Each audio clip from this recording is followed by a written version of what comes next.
think that I just come in there and look for knockoffs, and that's not the case. You know, I'm actually a sharp, smart fighter.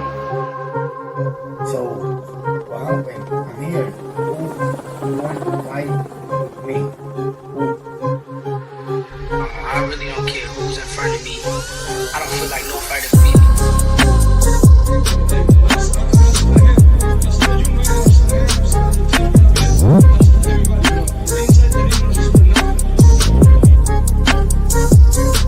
Our goal is to demolish everybody, to be honest. Everybody that's in my way.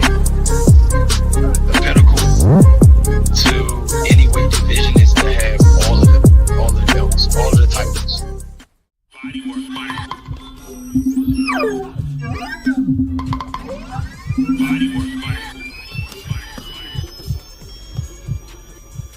Welcome to Bodywork.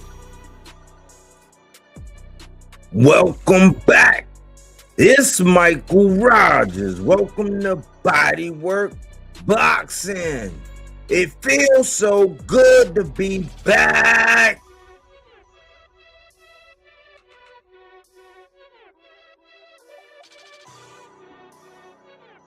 I hope everybody is having a wonderful day.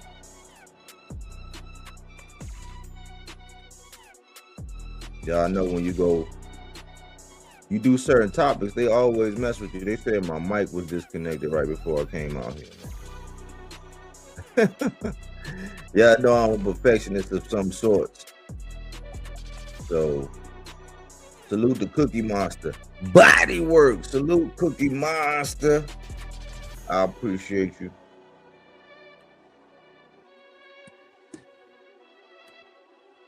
We got AC in the building. What's going on, AC? Man, everything's great, man. I thought I was actually running a little late because I was just caught up in this last minute research because I had to find this rabbi's name. I know I had him in my contacts, and I'm like, which one is it? Is it WhatsApp? Is it this? Is it that? So I was going through all of these different platforms of communication on how the Orthodox community chooses to communicate and stuff like that. I finally found it and then looked up, and in the beginning it was like, 808. And then when I looked up, it was like 818, 820. I was like, what the fuck? How did, man, listen. And but when I pulled up, I was like, all right, cool. The intro is still going on, so he may have had a little bit of technical difficulty. Yeah, it's just certain things I noticed, but they can't stop it. You know what I'm saying? They can't stop the grind, man. I just want to say, Cookie Monster say, mic check, 1 2 1 2. You already know, sounding crystal clear. I appreciate that microphone checker. But yeah, they're not gonna stop it, man. There's always little flies on the ointment, but nevertheless, we are going to cook because we got some news, and a lot of this might tie in together, the housekeeping and everything. But it's like I didn't want to have to cook, Rich. I didn't want to have to cook Africa. I wanted to give Hitchins the benefit of the doubt. I can care less about Berlanga, to be honest, but Richardson Hitchins, I've been trying to give him grace, because he's one of my guys, but I was like, yeah, I'm gonna have to get around to doing it. And boom, we get news that they fleeing or defecting over to Zuffa. And it just raised so many questions. I mean, and I went through the whole rigmarole in my mind, because we just went through this with Jao Bataille, and I was able to see Richardson's reaction and what he said after the fact and how he trying to carry it. And I'm like, okay, that sounds good. But man, we had to get into a situation. I didn't know it was going to be like this. I thought it was going to be more about, not running it back with Duarte, but I don't know what's going on as far as the next opponent and all that, since the news is fresh. But I'm like, yeah, I can't be hypocritical, man. I'm gonna have to jump out here and and speak to, you know, one of my guys, man. I mean, I said I can always condone. I will condone you being strategic as long as you don't start moving funny. Like when you start moving funny, my brain be like compute, error, amp, and I gotta quiet that alarm. I gotta go ahead and I can't snooze on this one. I gotta go ahead and dive into it, but not gonna steal any thunder from that. I'm gonna go ahead and get into the house keeping.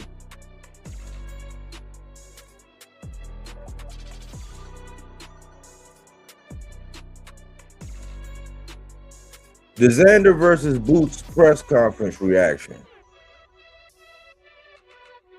Without even really talking to AC, his first text to me, I was like, yeah, we think alike. At first, I was like, man, it was weird. It was weird when the first thing Boots said was, I like to thank Virgil. Then he laughed and said, I said Virgil T. I like to say thank Xander. I'm like, wow. You're blowing it, kid. You're blowing it. I'm like, but people say that nervous, like, see, being in front of the cameras is not for everybody. It's some people that just want to be on their predator stuff.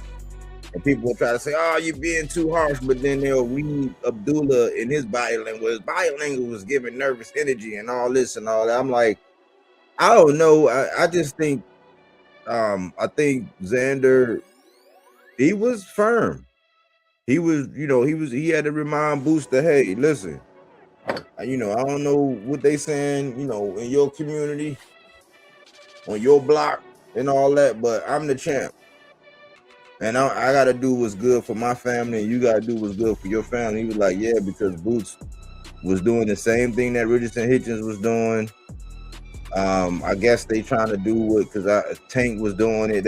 Jake Paul and Tank was doing it, and I think Ryan and Tank was going at it that way. I think a bunch of them was doing it where they want to have these bets or make your purse this. And I'm like, coming from the fighter, okay, cool. If you want to do that, you want to get down like that, cool. Me, I don't care for it. Your purse is your purse.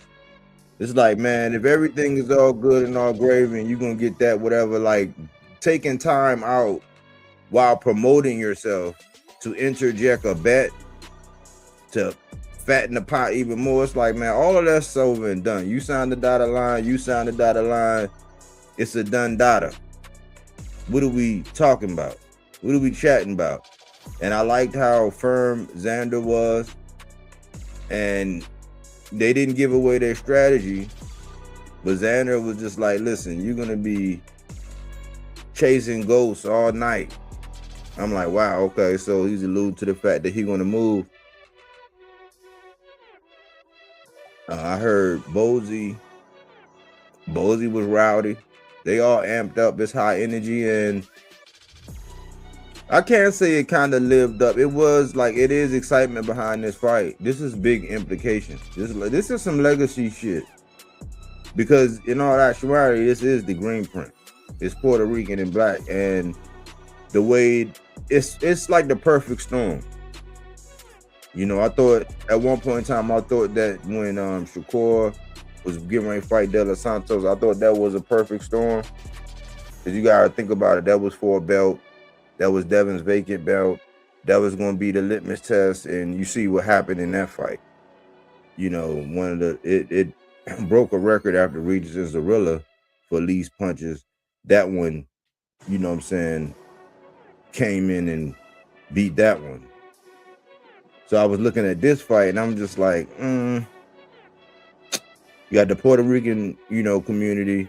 You got Xander, who's been groomed up. Part of it has been a top ring guy, but he's been coming into his own. You got Boots, who, he gets, his reputation precedes him.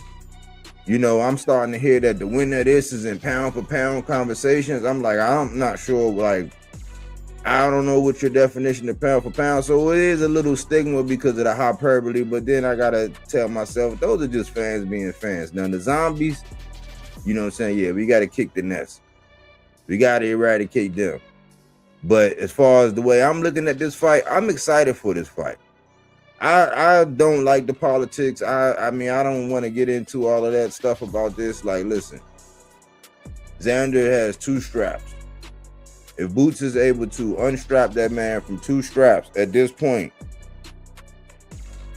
both guys going to get credit. We're not going to do this hindsight is 2020 stuff like everybody else. Both guys are going to get credit.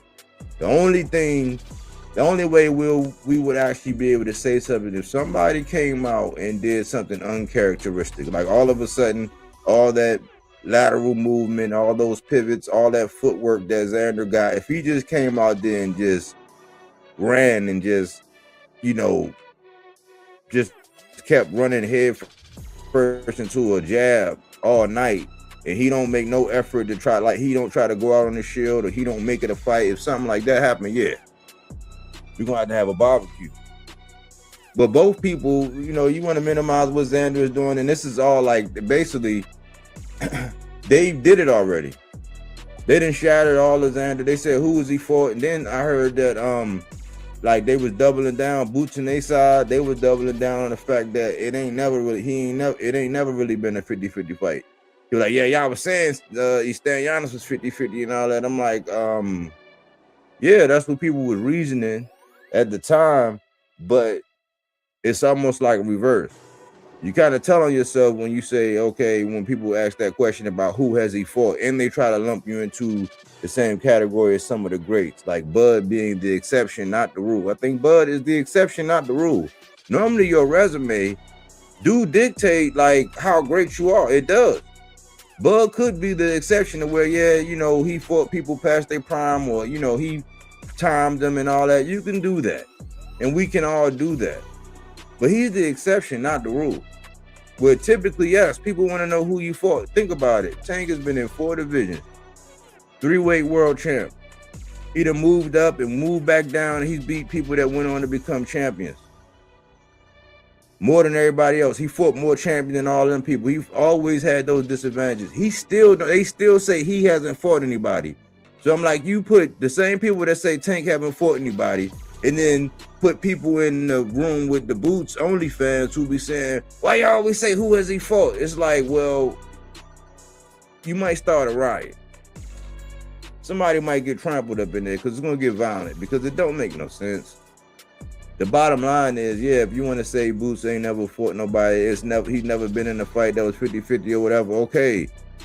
Numbnuts, that means that speaks to everybody point who say, man, well, who did he fight? Like, yeah, them guys were somebody. Like, he ruined Romain Vita. Let's not get it twisted. He ruined him. You know, I was listening to Boots, and he was talking about with Virgil. He was like, man, you know exactly what you're gonna get with Virgil. You know, the thing with Xander is he moves, and this, you know, he got different things or whatever, but like, as far as saying who better, I think they was trying to say that they think Virgil was better, but Xander can do more things, and you know what you're getting. That's what I was saying all the time. That's why it's funny when these guys come out and say it, but because when I say it from the angle that I sit, just breaking down content and speaking on boxing in its purest form, when I say things like that, it don't make no sense. But when they say it's like, yeah, you know what you're gonna get, well, I'm saying, okay, since we know what he's gonna get, I want to see you against the guys where we don't know what you're going to get, where you're not bigger than them, where you're not stronger than them, where you're not more athletic than them, where you don't have better footwork than them. That's the whole ordeal. That's why when I see these guys like a Tank, like, you know what I'm saying, my guy, like when I see him and I see, oh man, this dude got him by this, he's this much taller, he's almost a foot taller, he's this much longer, like, his size, he's bigger. Like, I look at all that and say, damn, he was able to negate this, he was able to negate that, he was able to stop Mario Barrios and then go on for him to fight Keith, and they go the distance. It's like something gotta be going, like he's able to stop Ryan, like, but with all those disadvantages. Better IQ, he don't get no credit for. It's like when you ask that of people who, you know, I mean, they might not even have their knee pads on, they just head over heels and thirsty for a star. When you break it down like that, and you know that I put them all on the scales, I look at them all where I want to see them where they don't have the advantages. This is a fight where Boots don't have the advantages. You can clearly see that Xander's a little taller, he's younger. you know, which has always been an advantage for Devin. It's wild how when I was saying, oh man, he always fight cougars or whatever, and it's like, okay, they'd be like, oh, you just hating. But I'm like, no, I'm looking at it like, when are you gonna fight somebody? And he did to Brian Norman. That's when I got off his back. Outside of that, he loved the cougars. In this situation, this guy's younger than Boots. Is he more athletic? I'm not sure. He moves well. You know, he can duplicate some of the things that Karan presented. And Boots made an emphasis about how they say he get hit. He's like, man, that guy get hit. But that don't, it's like people get infuriated by it. It's just like when people be saying Tank get hit. I'm like, yeah, he do. Sometimes he like to get hit though. But that's just knowing your boxer and not being a fanboy, but just knowing your fighter and how it is. There are a lot of things that make this fight very interesting. Like, why is Xander so confident in taking this? Why is Top Ranking all them behind him and fully all this? Is it just, you know, him putting on the war paint and him doing the Indian dance before the big dance? I'm not sure. I'm thinking, man, they saying they watch film. They say they see hoes. They might be like Mikey Garcia when he saw Earl and said he saw something. It might be, but it's kind of different. It's kind of different. Why? Because Boots just moved up. Xander been there. And that's what Xander said. He been taking, he said it's different. He said when you fighting this guy that's 200, 190, whatever, and they moving down, blah, blah, blah. He's like, Boots saying, oh, I stop all them guys. Then when they bigger and all this, I'm like, but what ones, okay, you talking about in sparring? Yeah, okay, cool. They be coming to the dungeon. You know, tell them what kind of intimidation and what, you know what I'm saying, what the fuck, like, because if you get out, man, shit, if they get mad at a fan who went to the fight, after the fight, and they said, like, after the current fight, they said something, they like, yeah, man, I enjoyed the fight, he did his thing, I just wish, they went ham on him. They said he was a drunk. I'm like, but you are in Philly, so, I mean, you know, it's just, I think that, man, when you get past the hyperbole from the Puerto Rican community, you get past the hyperbole of the next thing past Philly, and you just strip it down to the nuts and the bolts. It's gonna be 3 people in the ring, them 2 in the ref. As long as we don't get no ref, and I don't see it being a whole lot of clinching. I don't see it being a love fest. I seen it being a high-speed chess match, and I think that for the first one, yeah, there was a little funny part. My lady laughed when he said that Xander's head was big and that he ain't gonna miss. She laughed, but he said, man, your head is humongous. And she wasn't even watching. I was listening to my phone. It was just loud enough to where she heard it. She bust out laughing. So it had this little funny entertainment points, you know, I think at points it got a little stagnant where it was a little repetitive, but I like the energy, man. I'm like, okay, this is boxing in 2026, because at that division, when you look at 154, at that level, at that weight division, which is, I say that and 140, those are the 2 most lit divisions, right? At that level, being that high, it's like the biggest, so that's like the biggest, you know, well, welterweight is really like the one where the size and the speed and all of it is like perfect. That's just one step above where they might be bigger, but they might be just a hair slower, but they're bigger men. Like, this is like the best fight we could have at that caliber right now with 2 young guns with big implications. Big implications, because if Boots lose, ooh-wee, I heard Tim Bradley. He was saying some of the same things I was saying the other night. If Boots lose, oh my goodness. Especially if it's one of them, like if it's one of them, you know, them joints with everybody quiet. Man, if Xander win, oh my God. He was already at the halftime show. How much higher can you get before you send your wings? I hope they focus. That's my reaction to that press conference. It was funny.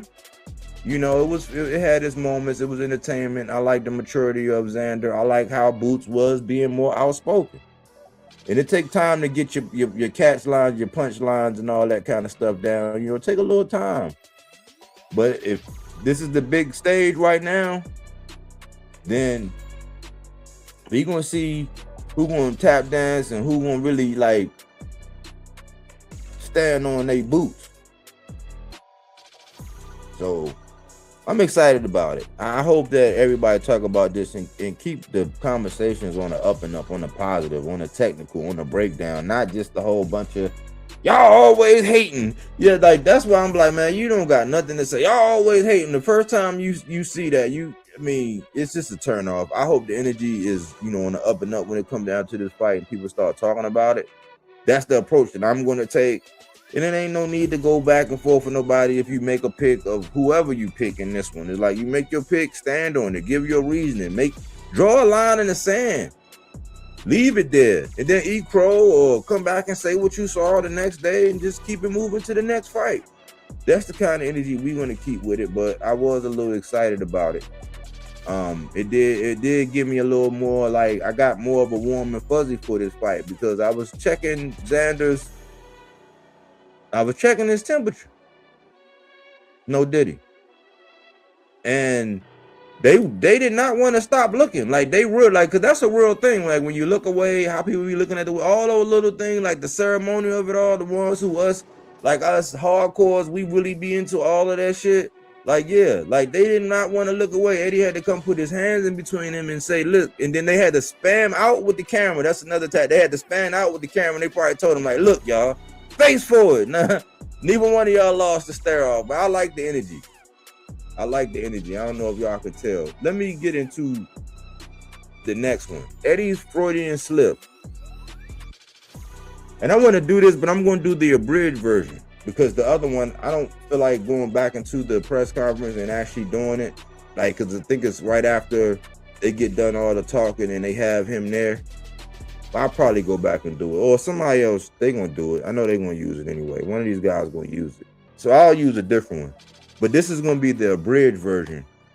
And I'll elaborate on it. But like, if you saw the press conference, then you know exactly what I'm talking about. And this is how I be looking at things. Because a lot of times you got to reverse engineer what people are saying. It's like people be saying, like I watch a lot of them serial killers, how they catch serial killers, all that kind of, I watch all of that. Like repetitively, like over and over. Sometimes I'll be like, damn, you gonna watch another murder joint? And I'd be like, well, let's watch something funny or something I got to get away from. But I watch a lot of those. And a lot of times they reverse engineer things. And you got to listen to what people say so they can tell you, because AC do it. He did it with Eddie. And that's one of the things that kept him on the rails. What kept me on the rails was looking at the history of Eddie and the pattern. So we had him locked in and honed in. But he's going to say some things that let you know. And he said something in the press conference. That's the big, bold print. This be the fine print, like the after, you know what I'm saying? Like the little commercial afterwards where they're going to touch on a little bit of what they said on the big stage. They might elaborate on a little bit more, but it depends on how cheesy the questions are.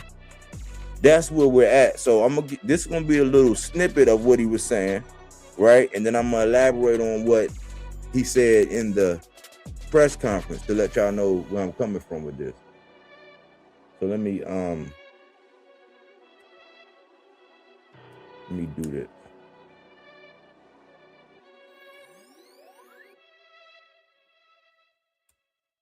This is not mine. Got to put that copyright, that good old copyright disclaimer up there. Copyright disclaimer under Section 107 of Copyright Act 1976. Allowance is made for fair use for purposes such as criticism, comment, news reporting, teaching, scholarship, and research. Fair use is use permitted by copyright statute that might otherwise be infringing. Non-profit, educational, personal use tips the balance in favor of fair. And when we have conversations, I try to do it, even if I'm not on that side, I try to always tip the conversation to balance in favor of fair. Even if I don't like what you got going on, I got to give you points for what you're saying. When we had these little reports and we put out this little information and we be giving the pause, it's just to tip the balance in favor of fair, the conversation. So let me cue this up real quick.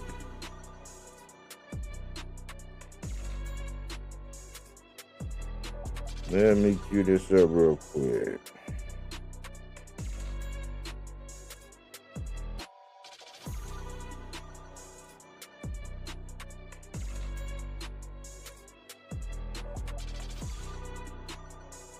All right, right here we go.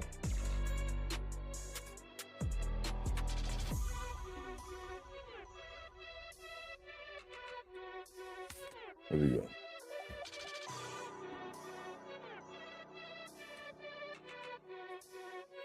Just to be a real tough fight. It was an absolute one-sided beatdown. Are you surprised at how much confidence that Zay has had against Jerome Boots? Yes, yes. Like, but you should have that confidence. Like, but it's really normally the team around you that would say, whoa, whoa, whoa. Like, Boots can cut. That challenge can come. Like this kid.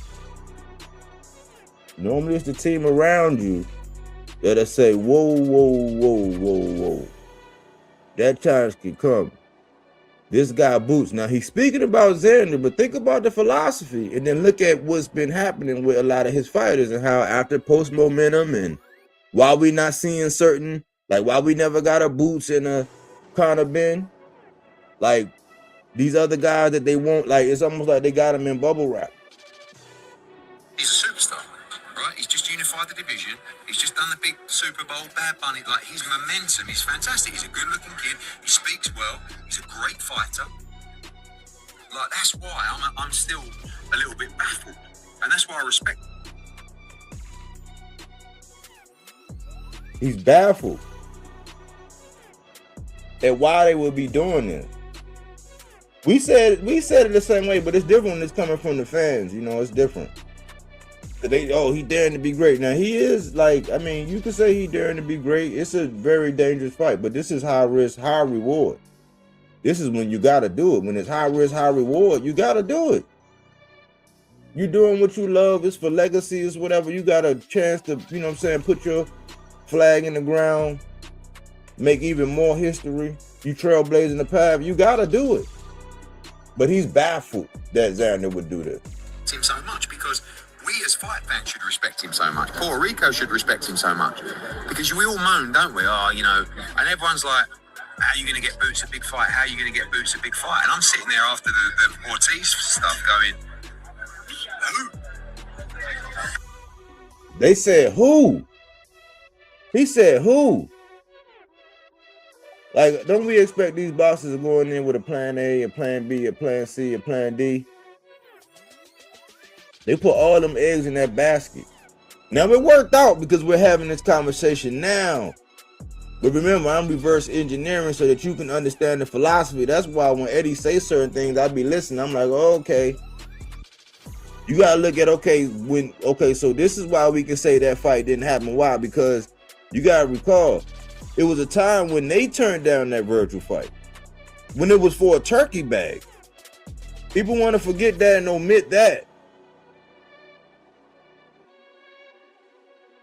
So the philosophy that he's saying right now that the people around Xander would have and how he's baffled is, you got to think. Does he possess some of those, you know, qualities and it's coming from his mouth. And this kid steps up, and that's why I respect him so much. And he's a serious threat, but he ain't gonna be good enough. That leads me to my question, Tom. Yeah, but you never get. Listen, if you're always searching for credit, it's going to be a very long search, right? What we need to do is make a statement here on June 27th, and then go and become undisputed. Because I've told you before, Boots has won world championships and unified at 47. He'll win them at 54. He'll win them at 60, and he'll win them at 68. He will. Take us through the process of signing Jerron Ennis, taking him to Philly. That's Fight Hub for all credit. And I can put the link in the chat. That's the abridged version. That's the commercial after the press conference. But you go back and listen to the press conference, and you go back and you listen to what Eddie had to say when they asked him on the big stage about Xander taking that fight. And then you got to say, okay, that is your mindset. That is your mindset. And rightfully so, you got to do that because sometimes you got to protect fighters from themselves. If you got a guy that you just can't get over the hump and then he's going to be a short-notice fighter, then, you know, a lot of people get ruined like that. A lot of fighters get ruined. Some people, they manage to stay busy and active and they get, you know, a lot of checks, but it's not good. So you do have to play a role of protecting your fighter from, you know, themselves. But when you got somebody special, you got to match them up and, you know what I'm saying, let them fly. And trust them. You signed them. You put money into them. But it's very telling. That was his Freudian slip, basically saying that they shouldn't have let that happen, and he wouldn't have done it, basically. So if the roles were reversed, Eddie wouldn't have made this fight. Wink, wink. So think about the negotiations and all in the past. Don't just take my word, but think about who he has. Remember, he got Diego Pacheco. What did they just do? They pulled out of a purse bid, but they pulled out of negotiations with Hamza Shiraz at the last minute. At the last minute. You can't pass up them jewels like that. You can't pass up them stones like that, man. It's a couple other moves, but I don't want to single him out. But that's Eddie. And the last one, I was wondering, man. I was wondering what happened to this guy. Because, you know, I take, you know, that short notice heavyweight division, that Joseph Parker, and then what Joseph Parker did, and then the cocaine, you know what I'm saying? He got with the cocaine. It's just, you know, it's really a movie when you look at the heavyweight division, but one of the major players was Bacoli. Why? Because people say that he exposed Big Baby Jared Anderson. Well, Bacoli is back, and he's basically in the media, and he's saying that his career is being held up. He's saying his career being held up, so let me do something here. Cause I'm wondering, man, with your momentum, because he came back, he had that draw. He came back and had that draw with hold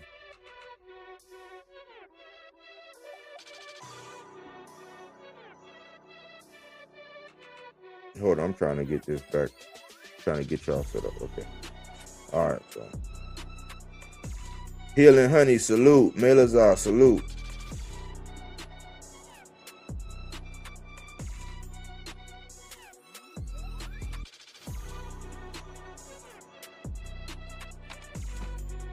All right. He came back and had that draw with F.A. Ajagwa. And I think Ajagwa really won, to be honest. But he did allow some things to happen in that fight. But I've been wondering what's going on with Bacoli. Did they just, you know, did he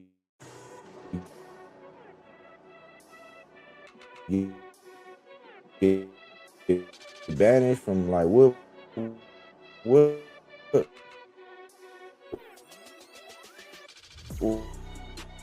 Body is tripping. happened? Man, Body might. Consistency, man. He's definitely a force. See this thing. Say that again. I was saying your mic is tripping. It was like going in and out, and then it was like a tone it was making.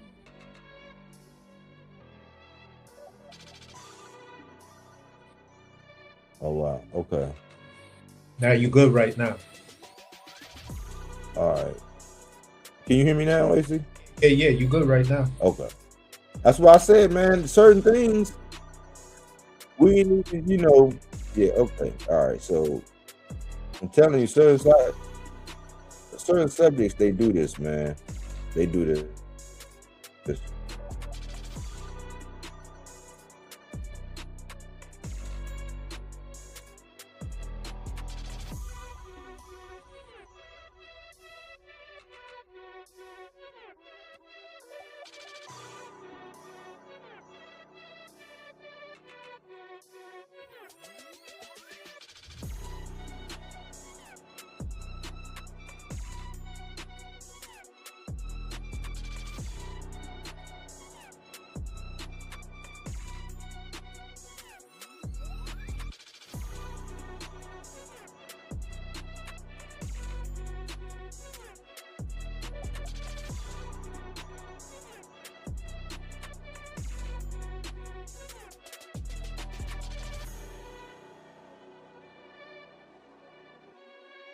Boxing scene.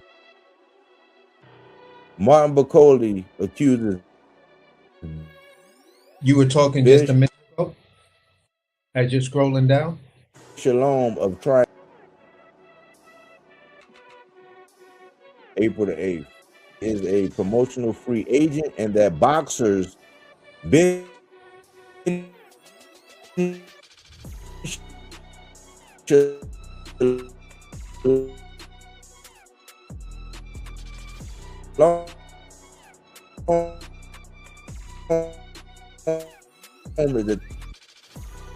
attempting to hold up his career, which box heavyweight from most impressive win in 2024. Yeah.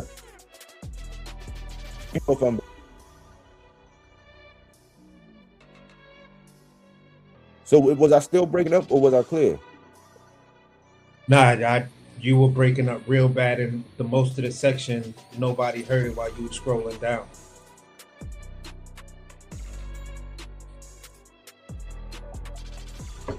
Can you hear me now? Yeah.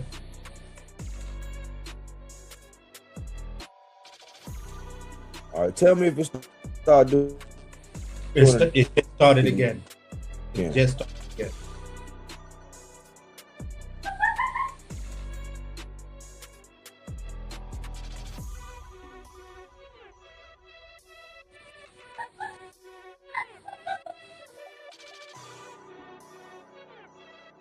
Is it doing it now?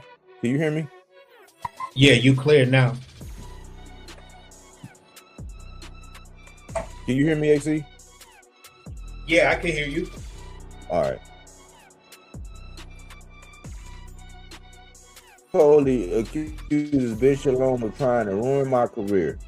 That's the big man. This was April the 8th at 3:29 p.m. by Tom Ivers, boxing scene. Martin Bacoli has claimed that he is a promotional free agent and that boxers Ben Shalom is attempting to hold up his career, which boxer have in turn denied.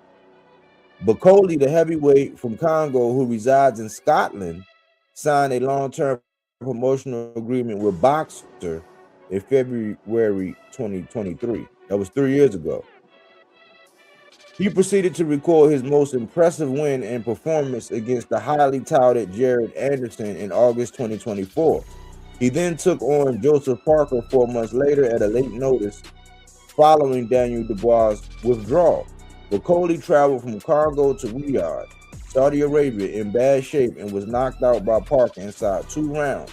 He then returned in May 2025 against Efe Ajagba and was held to a draw after turning up overweight again.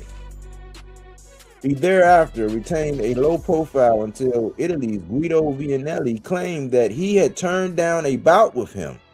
Vianelli had said that all was agreed for them to fight on the undercard of Alexander Usyk and Rico Verhoeven on May 23rd in Egypt, but Bacoli decided to pull out at the last hour without any explanation. Vianelli's statement led to Bacoli, 34, breaking his silence, and he posted on social media for everybody asking what is happening with me. I'm ready to fight anytime, but one man is trying to ruin my career. Ben Shalom. I don't understand why he is doing it.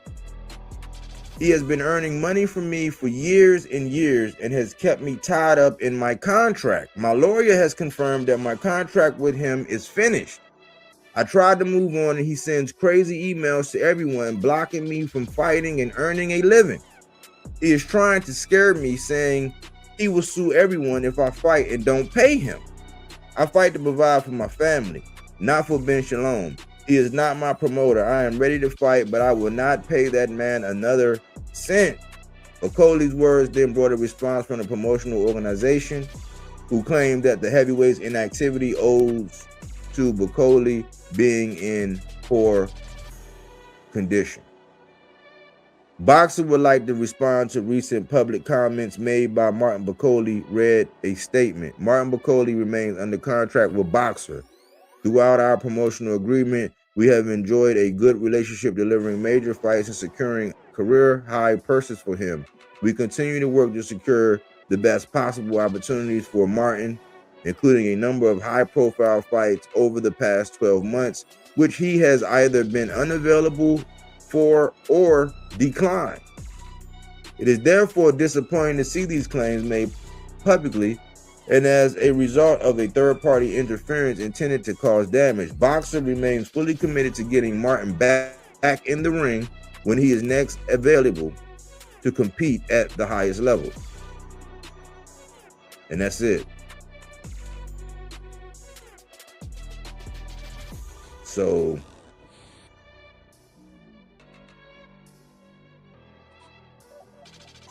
that is what's been going on with the big man, with the big right hand. It's pretty interesting, man. It kind of sounds like some he say, she say. You know, I don't see why a man who claims that he would want to box, you know, will be turning down high-profile fights. You know, so we got to keep an eye on that. Hopefully, Bakole get back in the mix, because an active Bakole is a problem for anybody up there.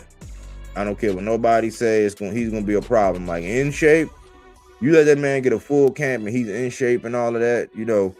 But it's some of the onus got to be on him. You got to stay ready so you won't be ready. And you know, with the kind of work that you do, it's not like you in the lower weight classes.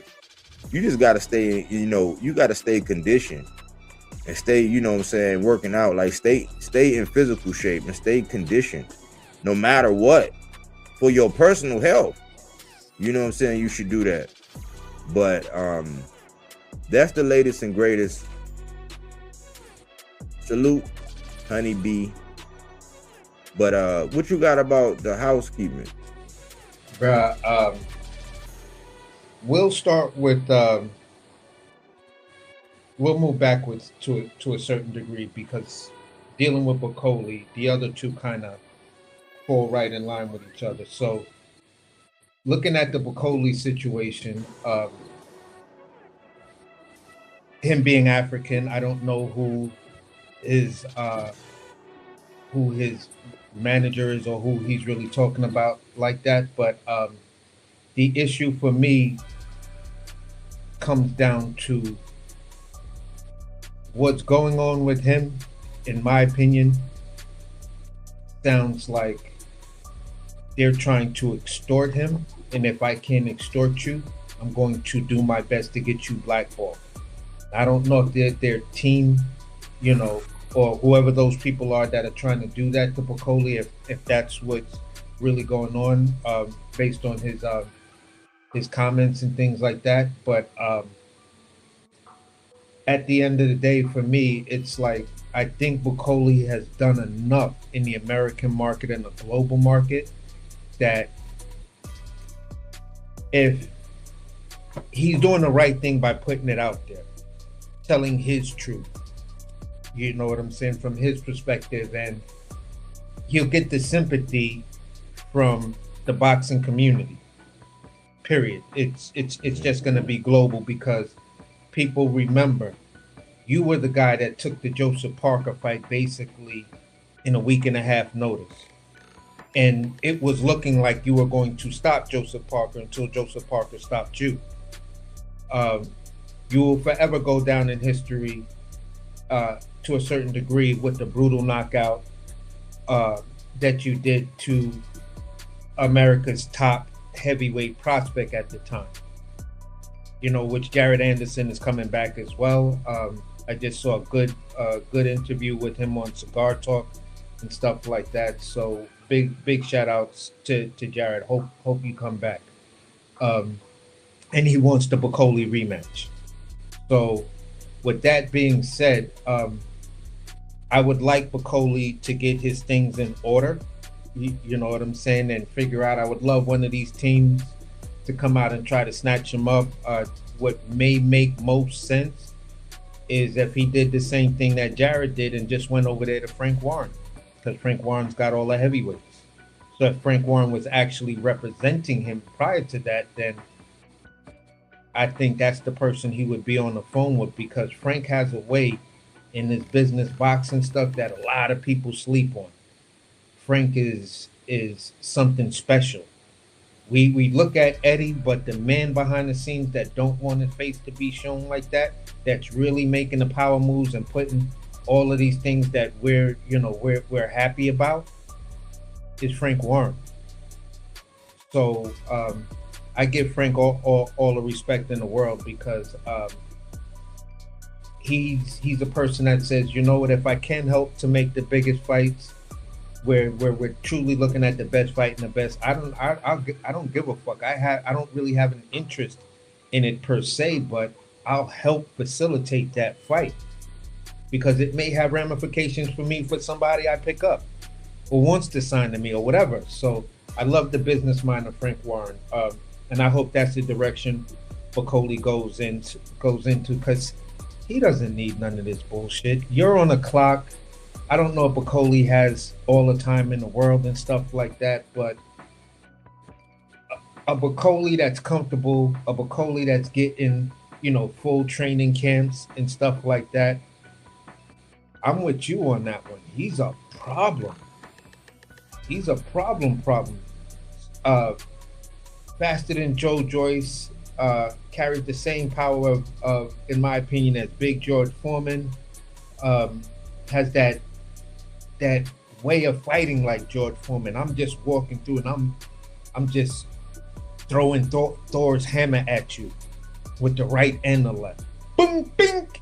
You know what I'm saying? So I'm a huge fan of Bacoli, and I hope he gets his stuff together and gets around this bullshit ass situation, because Duke, you tripping. If what Bacoli's saying is true, you tripping. Just let the man go. He don't want to fuck with you. It's like, bro, don't be the stalker ex-girlfriend. You know what I'm saying? That shit is just not cool. Moving on to number 2, Eddie's Freudian slip. That Freudian slip is a double-edged dagger, because the way I'd look at it is, okay, you pointed it out that Boots, Eddie wouldn't have done this for Boots. Guess who else pointed that shit out?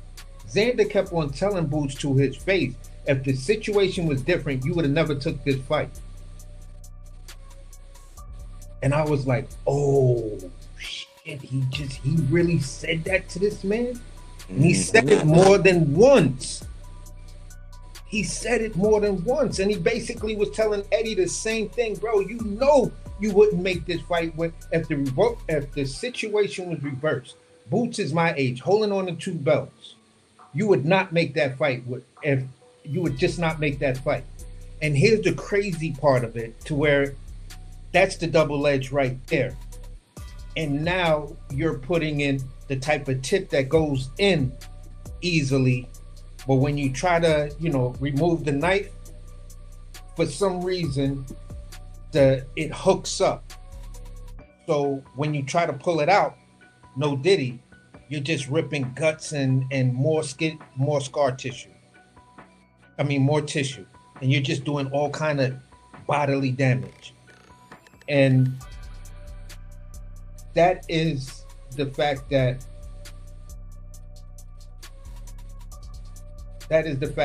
okay, Xander has done the same exact thing that Boots has done, becoming a unified champion. I'm not counting that ring belt shit. I'm leaving that off the table. That's a little trinket trophy you got. If that's how y'all gonna do it, you and Stan the owners for that ring, that shit still leaves a sour taste in my mouth. You know what I'm saying? So you and Xander basically did the same thing. Xander did it within 23 fights. When you were at that same point, the conversation was there, but here's where I'll give you your bit of grace. The problem is, when you were there to do it, you had Errol Spence and Terrence Crawford in that division. And that it just wasn't going to happen for you. So for you to play turtle, for you to, be like Nemo's dad. Finding Nemo, you and your dad. No, when the predators come, you gotta hide. You know what I'm saying? It's understandable. But, looking at the Top Rank diet, in 23 fights, that man is a unified champion. So there's something about the Top Rank diet that works. And right now, to automatically unify right after you got your belt, or go right into a unification, that's him already stepping out and saying, okay, I got this belt, I want to do this. Top Rank is, you talk to your people at Top Rank, they're like, okay, but Abbas is slick, he's kind of crafty, you sure you want to do this, because we can set you up with some other fights. Nah, I want that. So he's already telling Top Rank, I'm looking for legacy. I'm looking to be the guy that, is going to spearhead your entire Latin market. I know my niche. My niche is the Latin market and the Puerto Rican community. And I'll snatch that up and hold on to that. And I have to move this way if I'm going to say I'm going to do this. So at the end of the day, he's moving that way. But it was just telling for me that Eddie had that Freudian slip, and Xander kept on telling him if the situation was different, if the roles were reversed, you would not make this fight, and Boots wouldn't have taken this fight. And I was like, oh my God, that is tough. That is an insight. That's like the swords of Omen. You know what I'm saying? Give me sight beyond sight. And I was like, wow, Xander, bro, he on point. Moving to the first one, the press conference. Where I'm at with the press conference is, I had some points where the one thing that Boots said that made me, look up and raise an eyebrow was when he kept on insinuating that Xander needed a fat camp. Xander's face was just bloated. I don't know if it's the Puerto Rican food and the sunning and stuff like that. Some people, when they get in hot temperatures, they just bloat up, and they have to work on that. Many bodybuilders do that, so they take salt tablets and shit like that to keep the leanness. Even though you're working out, you're still bloated, water retention and shit like that. So to a certain degree, it's looking like Xander may be on borrowed time now, as far as being at 54. That's just the way it's looking to me. What I did appreciate, and this is the thing that had me raising eyebrows on the Boots end, was when Boots said, you get hit too much, you get hit way too much, right? And then Xander said, so do you. And then Boots' reply was, but that's boxing. I was like, the fuck did you just bring that shit up, dude? Like, what the fuck wrong with you, man? And Xander was just sharp like that. He just kept, like, besides the big head statement, which was funny too, I was like, wow, Boots got jokes. You know what I'm saying? Besides that, because that's some shit I would have said. I'd have been like, bro, look at your dome. You are the leader. Who the fuck can't miss it? I could throw a rock from outside this stadium and that shit'll still hit your big ass head. You know what I'm saying? So I would have just went off on him. But outside of situations like that, I was just like, Xander's just too sharp. He's comfortable. He's in his space. He's in his moment now. You know what I'm saying? The comment about the C-level fighters also was like, Boots, you just didn't say that. You know what I'm saying? Because the second Quran fight, you was pretty lumped up. Even though you won and you got that UD, you was still lumped up talking about, maybe it's time I move up to 154. And we were all like, wow, okay, that's crazy. 24 rounds. And now you talking about moving up there. So I don't know about that. The other thing that took me, that had me off about the presser, on the Boots end, was when he came out with the split comment. You don't believe in yourself, that's why, you wouldn't take the split. And that's when Xander first told him, I got to do what I got to do for my family, and none of that matter. I'm the champ. Why would I do that? Letting Boots know I have the leverage. Why would I give that up and negotiate a fight with you? No, I don't. He was basically telling him, I don't give a shit about your name. You got to prove that shit to me, and to prove it to me is taking these 2 straps. I'm not gonna put that bet out there. That's nothing. We already signed the fight. We know the fight deal. That's it. All the bet, all of that other stuff. Nah, that's irrelevant. And that's the part I really, really appreciated. So Boots kept on doubling down on the split, and that's when Xander finally, it looked like he may have got a little irritated, and he was just like, look, if the situation was different, you would have never taken this fight. So stop talking like that. So I'm like, whoa, Xander is younger, but he's letting the older dude know, like, yo, you may be a little bit older than me, have like maybe 10 or 13, no more than 15 fights more than me, but I'm not impressed. So that's where I'm like, whoa. So where I'm at with it is, I enjoyed the presser. I enjoyed, the back and forth banter that the two had and stuff like that. That's the type of stuff that, makes me get hype about the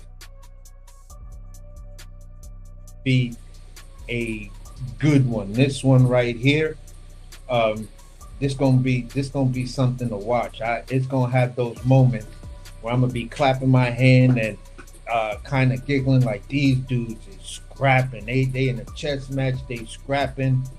He got hit with a good shot. He got hit with a good shot.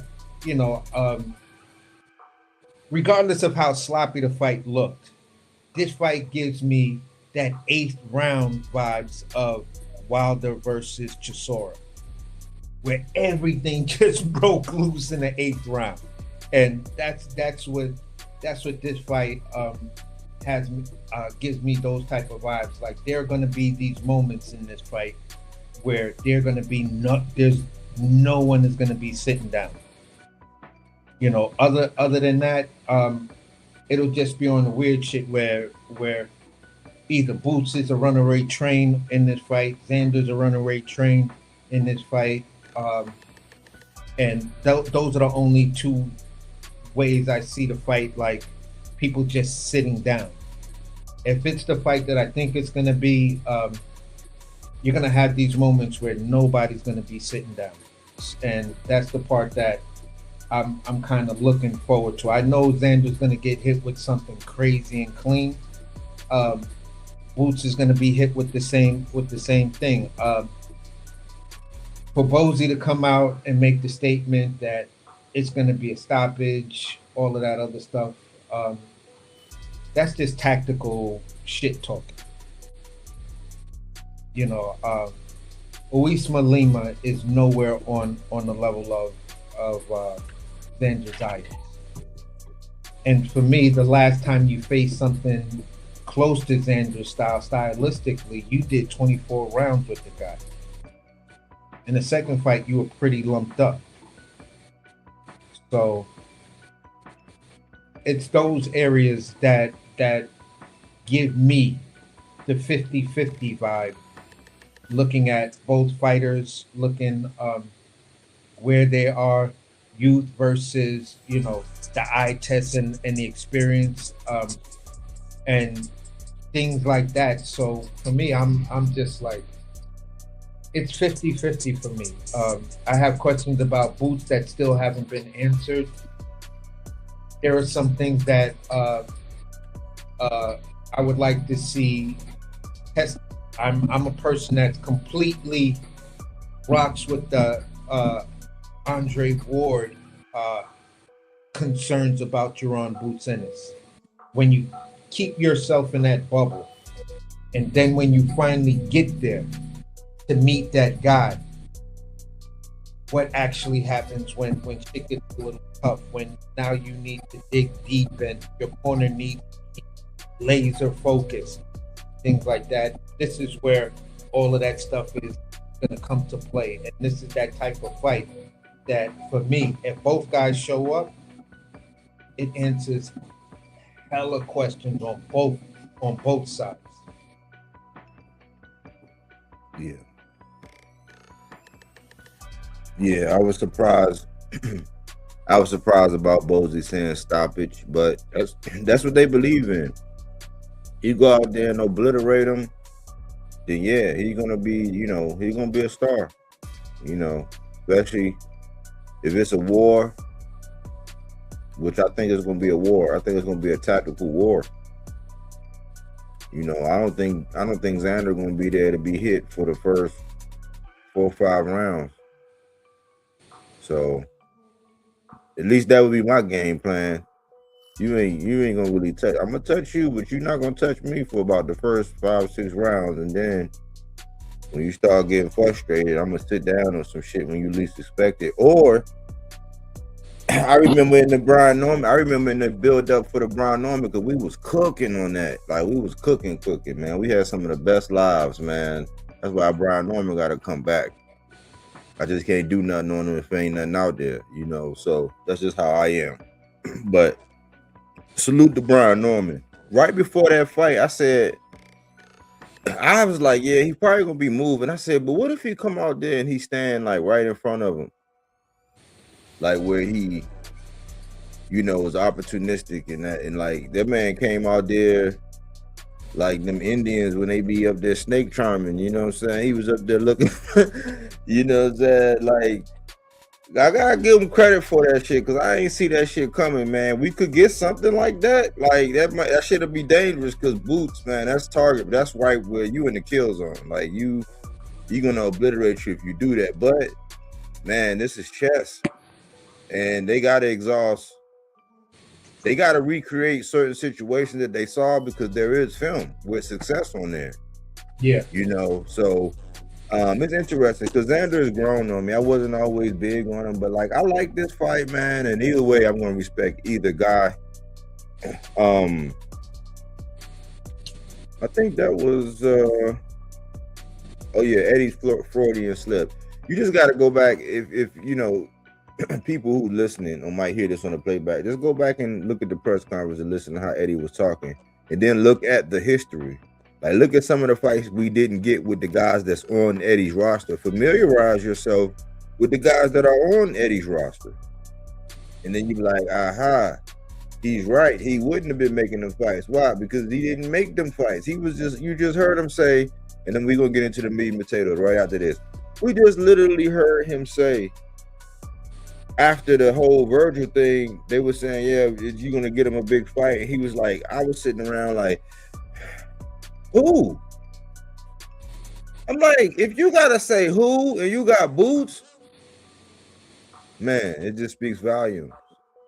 But I'm going to leave it alone, man. Salute to Eddie and them for getting it across. Thanks for Xander for being, a brave heart, and may the best man win. But let's get into the meat and potatoes now. Unless you got anything on that, AC. No, I'm good. I said my piece. Word, okay. Well, this has been a long time coming for Richardson Hitchins, and I've done a lot of content on him, and I've been trying to keep it honest on him. And I said I was going to support him as long as his moves didn't start looking funny. But all I know is that you was gonna fight Duarte. Duarte had momentum for coming off of a victory over Kenny Sims. We all know he got stopped by Ryan a minute ago, but he has evolved. He's getting better. He looked like he's in incredible shape. He's a he's a force. He's a come forward fighter, pressure fighter. Not the most technical. Can definitely get hit, but he can overwhelm you. He can show up because he's not gonna stop coming. And he's gonna throw all kind of punches. He's gonna hit you everywhere until it hurts. It hurts. And all we know is that, yeah, we give you credit because you got that IBF. As of now, you got that IBF. You got that IBF, and I always give the champions with the IBF a little extra credit because of the 10-pound rehydration, and everybody's not getting in that line. People have outright said, no, I'm not going because of the 10-pound like Virgil and Bakram didn't happen for that very reason. People pick and choose when they want to acknowledge that, and that made me be like, Virgil in my boxes to watch. Richardson Hitchins in my boxes to watch. The man made weight the night before. He made the weight at the official weigh-ins. He made the weight the day after. And then next thing you know,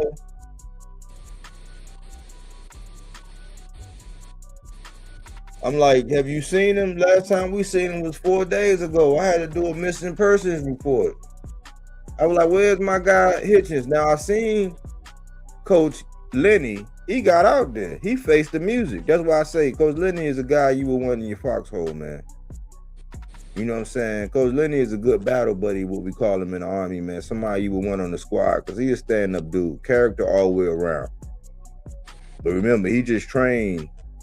He invested in Richardson Hitchins and he trained him. You know what I'm saying? He took him under his wing. That's Coach Lenny who got him there. He came out and faced him and said, listen, things happened. He got sick. And I was like, yeah, but I wanted to see and hear from Richardson Hitchins. Didn't see and hear from him. So I'm like, oh, man, like, what's going on? Then there was rumblings of him, doing the Zuffa. At the same time, we had did this, and he was in that train as far as, like, the fuck is a duck because he was calling for Devin Haney.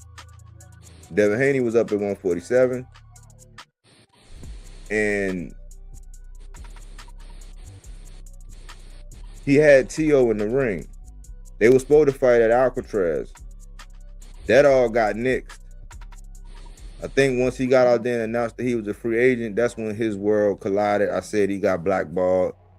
The epic segment where I highlighted it. And then I'm like, listen, I'm rocking with you as long as your moves, as long as your moves are straight, I'm rocking with you. So what wound up happening was the guy that he was going to fight, he had lost Lindolfo Delgado. He had lost his last 2 fights. In my opinion, I sat there and watched him. And so if he was going to do it because the IBF wasn't going to let him wiggle out of that, they was going to make that happen. So he was going to have to fight him. And he was going to go through with it. And he came out and said, Richardson Hitchins came out and said it wasn't because he was sick. He said it was because of the money. I said, oh, that's a Muscovy Drake. That's like, man, that's weird. That's wild. I'm like, man, look, man, I can't be out here caping. I take the cape. Like, y'all have seen how it was when I was used to be fans of the Wonder Twins. I used to be huge fans of the Wonder Twins, and then I said, no, I can't. It's only so many, man. By the third time you do something, I'm like, nah, man. As far as the moves, the funny moves, like, well, I got you in the crosshairs, and I could clearly see it. We done sent it to the lab, and then came back, and it's a fucking duck. That was a duck, bro. So the fight Lindolfo Delgado, and you was going to do it. I'm like, well, how much money is it to fight this? Like, it just messed me up. And so time go by and I see him back out on social media. I seen him in there with Jermaine Ortiz, in the gym with Jermaine Ortiz. And he was just, back to being what AJ called him, Twitterson Jr. Back to being Twitterson Jr. And then we get this news. We get this news that these two, I'm going to call them crash dummies, man. These two crash dummies then ran over there to Zuffa, not realizing that they are going to be victims. Now, I don't really care too much about the Berlanga side of it, but Hitchins was one of my guys. I like El Rayo Valenzuela too. He's over there too. So I'm like, you know, like I don't understand it, especially when this happened. We was following the bouncing ball all along. We said that's a bad move. We came out and cited and said exactly what was going to happen, and everybody was gaslighting us. But we stayed on it.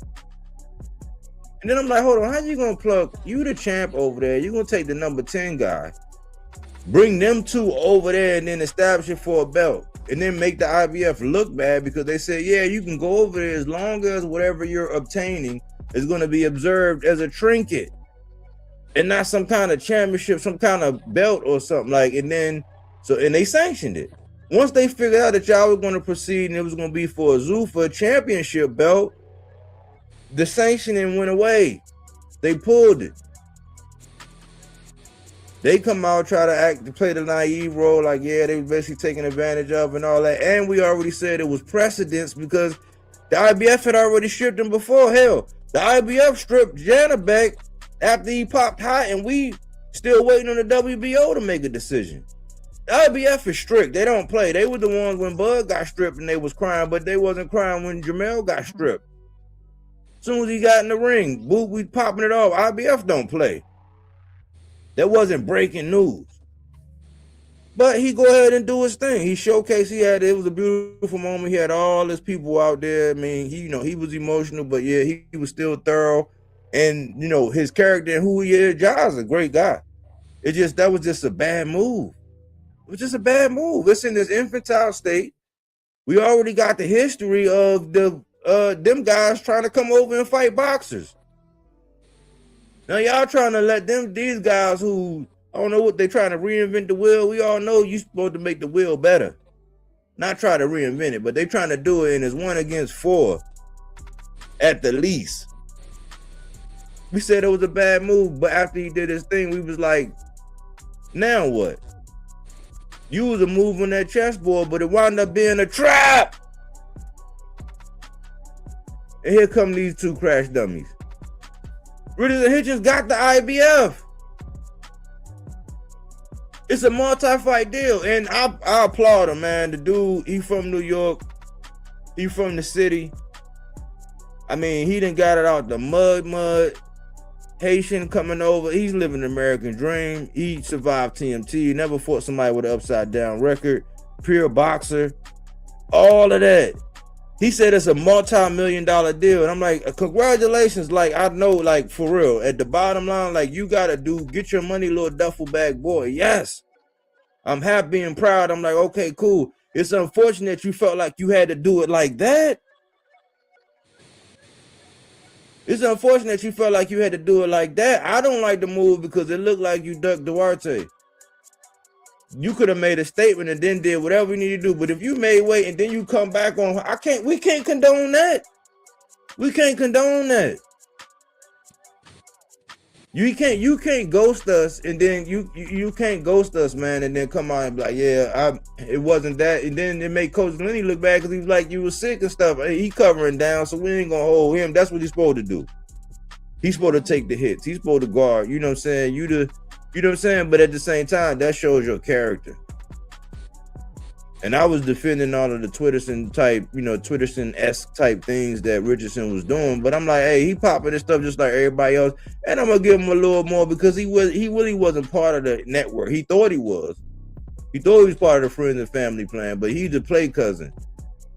He don't get any, like if we was back remember when they was doing minutes, when you had a certain amount of minutes, if he wouldn't have got no minutes. He would have been one of the ones that had to wait to get on the phone if he even got a chance. After like 8:30 or whenever the minutes, don't matter, the nights and weekends. He could talk all weekend if, he get a chance to be on the phone. But he wasn't part of it. He not part of the Batman and Robin, the Wonder Twins, the Wily Kid, the Wily Cat. He not part of that. The Brat Pack, the Blue Notes. He ain't part of that. So he can't afford to do the things that they do. So I gave him a little bit more grace. Cause like everybody just going to just take up all over Richardson. Somebody got to stand up for him because he was moving right. I don't agree with this. And now we found out you going over to Zuffa. So basically you just tossing your shit in the trash. You just saying, hey, the IBF don't matter. We just talked about how this is going to be a loyalty test. Berlanga, it just seemed like he just money hungry. He gonna take whatever bag. I mean, at this point, is he compromised? He been out there talking about how Hamza cheated him and all this. How you gonna get your get back? I mean, unless you, I don't know how it's gonna work. But it don't make no sense. They done went over there and crashed out. It's damn near like Richardson. He might well just took his belt and did the who was that, Bo? When he threw his shit in the trash. He might well just did that with that IBF belt. I would at least wait to see what they were gonna do with Job before you do it. And I feel like, okay, you need the money, but like, if you in shape, you could have knocked off Delgado and then made your move up. You could have moved up because by then the IBF would have worked. You would have represented the IBF would have worked with you, and you could have went to the next weight class up. And then I'm not sure. Like, it's just, I told you, man. It's unpredictable with these guys, but I don't like the move. They got paid according to Richardson Hitchins. I'm happy that he fattened his pockets, but as far as boxing wise, he just did what the cardinal sin, AC, where you say don't paint yourself, don't mop yourself into a corner. What you think? Well, hopefully I'm not on mute. I'm in that same space, bro. I'm like, why if we all live in Brooklyn, right, and we know Knickerbocker Ave is a trap, you're a person of color, you walk down Knickerbocker, you could just go into a corner store on Troutman or anything like that. Them boys would just hop out on you and frisk you and all other kind of stuff. And then you say, you know what? Come ride with me to Knickerbocker Ave. Call me up. Yo, it's me and Eddie. We riding out to Knickerbocker. We gonna pick up some shit. What do you mean you gonna pick up some shit? We gonna get some dirt. Okay, so you riding dirty right now? Yeah, but we on the way, we like right around the block from you. We want to pick you up. I'm like, bro, didn't Obatiah, the big homie Obatiah, just get caught out there like that? And right now he's sitting on ice like that, going to court, got a mean case. They ain't trying to give him bail or nothing. Yeah, but that's him. I'm like, nigga, bruh, man. Hold on. I got another call. Click. And I'm just gonna ghost your shit like that because I'm like, look, the example is right there. That's like pumping a chick that everybody in the hood already know is burning people. And you say just because she pretty, I'm gonna smash that, but I'm still gonna glove up. Bruh, I'm not, no. Bruh. It's not happening. I don't even walk past that chick house. So where I'm at with it is like, why would you two dudes, knowing the street hustle mentality of Brooklyn, knowing that, you know, if you make it out here, you know, you did something special. You did something special.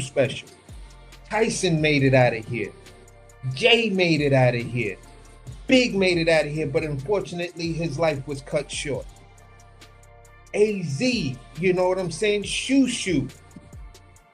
You feel what I'm saying? So what you dudes did, not everybody can do. It's not there for everybody. There are great dudes who are in gyms right now all through Brooklyn. You know what I'm saying? It knocked the snot out of a grizzly bear. But at the end of the day, there is nothing behind them.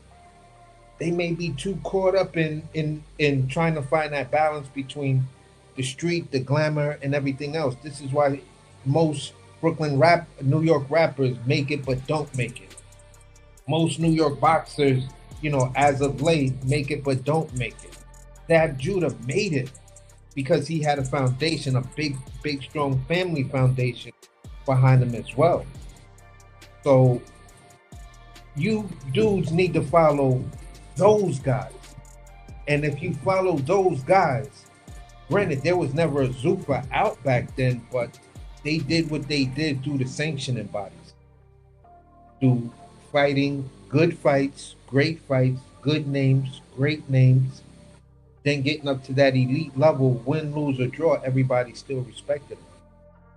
Because once you get to the elite level, the participation trophy makes sense because everybody just don't get there. If you're in an apple bobbing contest or with the spoon with the little egg on it, and you just got to walk 30 to 50 feet, and you're like, you know what? Everybody was a winner here. We all did. Like, shut the fuck up. The only person that matters in that shit is the guy who won. The funniest thing in the world I ever seen was, it was a race car movie, and I forget the name of the race car movie, maybe Rolling Thunder or something like that. But it had some really strong actors in it, and they had a really good take. It looked like a really good production and stuff like that. I'm brain farting. Tom Cruise was in it. He was one of the drivers and stuff like that. And the old veteran told Tom Cruise, when Tom Cruise was like, yeah, I was on your tail, I was second. And he just looked back at Tom Cruise and he said, you know what second is? The first loser. And then turned around and kept on walking. And that completely clicked in Tom Cruise's head, and he just went on a rampage. The man in his car get fixed up and just driving like a bat out of hell and stuff like that. And sometimes when you're in search of getting to the elite level, second place is always the first loser. Once you're at the elite level, second place don't matter. You still an elite. You're an elite guy beaten by an elite guy. That's what we try to constantly convey when it comes down to Errol Spence versus Bud Crawford. You cannot sit here and tell me Errol wasn't shit. Oh, and we should celebrate this. Errol Spence rose to that level. Challenged the guy that took Errol's spot as the number one guy at that division, but didn't do the belts one by one. Just because the accolades and the way he came in, and most of those fights were stoppages, TKOs. So to the suits in boxing and to the weird casual fans and the weird casual boxing pundits and stuff like that who don't cover boxing unless you're talking specifically about boxing, these guys cover everything else. They decided that Bud should move into the number one slot at that point, and it was still the number one guy and the number two guy. But both of them, when you look at the body of work, Errol did it one by one by one by one. You got to give him the slight credit on that. That's why I was like, I'm a little weirded out about it, but because at that point I was into the tribalism and I bought into the biasness, I was like, it is what it is. But it's still, at the end of the day, the number one and number two guy. These are actually the two best guys at that division. The two elite guys at that division. You lost to that guy. Nothing to be ashamed about. Nothing for none of these goofy fans to talk shit about. But when you look at these two dudes, you have not gotten nowhere.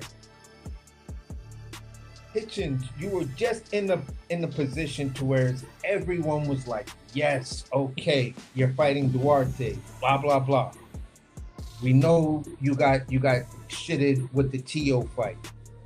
You know, we know the silly comments you made added most to the fuel to your short blackball phase.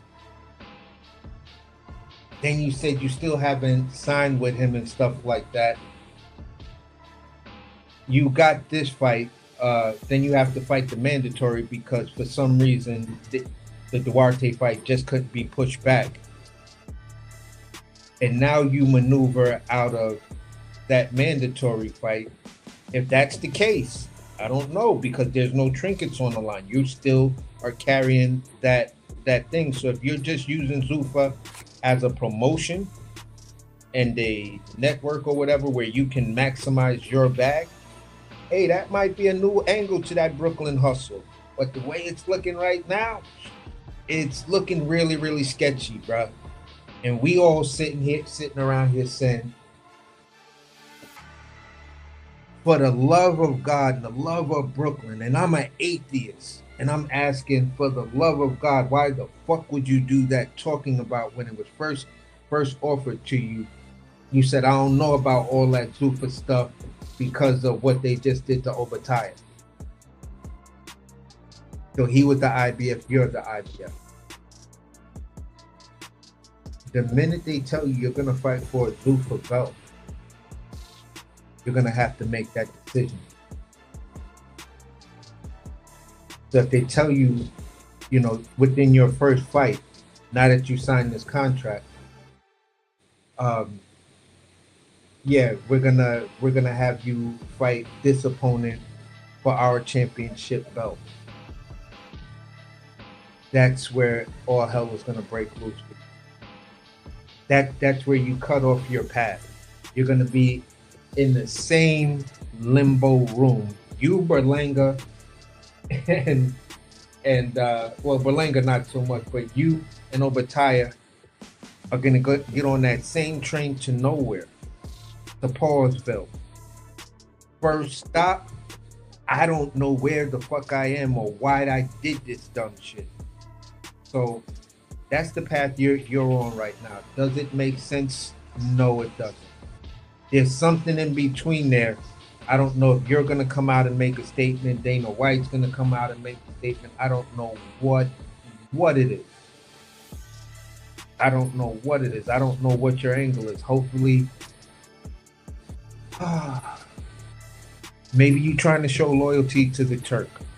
I'm picking straws right now because I just don't know.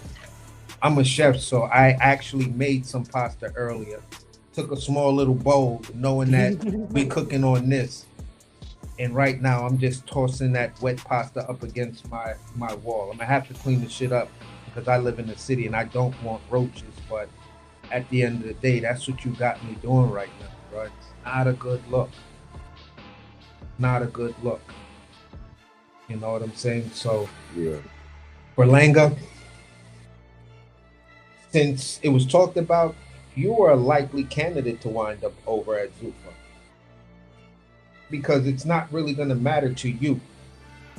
You can do your thing over at Zuffa, become that champion, get your little ring belt, you'll sell every fight in there.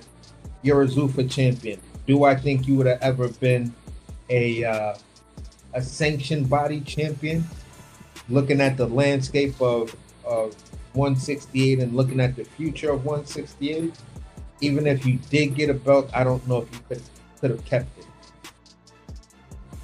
it. It probably was a smart thing for you to go over there and do that because Hamza dismantled you.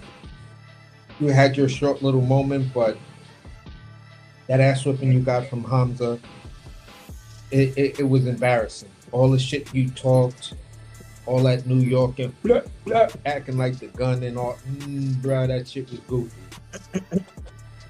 And then what happened? You got dropped. And now, you got the top shot there. You see that little stove in his ear? That little cigarette in his ear right there? After he do you, like he did the guy with take the what and left the what.